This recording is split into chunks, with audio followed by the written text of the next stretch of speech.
Recently this March, the Board of Education for Millard came together to talk about making a change to the district's grading scale. The new grading scale will shift to a 10-point grading scale. This means an 100 to 90 is an A, an 89 to 80 is a B, a 79 to 70 is a C, and so on and so forth. So a committee was kind of assembled almost a year ago to kind of take a look at best practices for grading scales. They also took a look at, the whole committee got together and took a look at surrounding districts, state of Nebraska, national trends as far as what type of grading scale everybody was using. And we're on a 7-point scale. Throughout the metro area, the other school districts in the metro, we had found through the research that many of them are using a 10-point scale, so a 90 to 100, 80 to 89, things like that.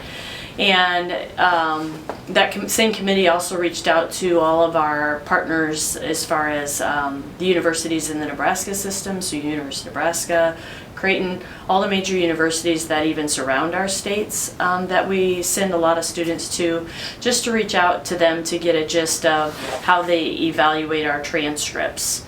And many of you guys know as students, on your transcript is just a grade. The college doesn't actually know what percentage you earned.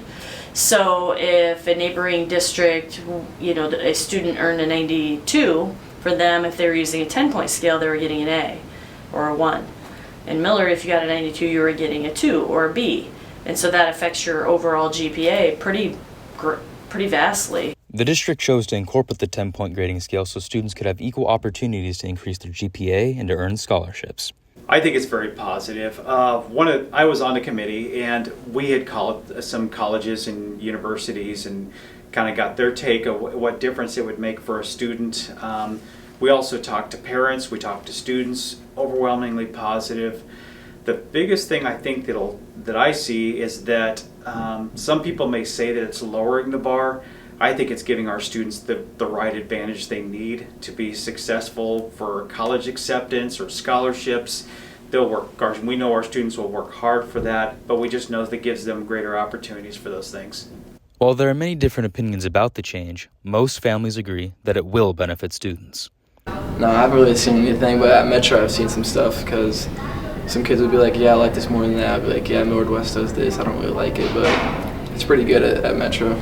Sadly, seniors graduating this spring won't be able to benefit from these changes.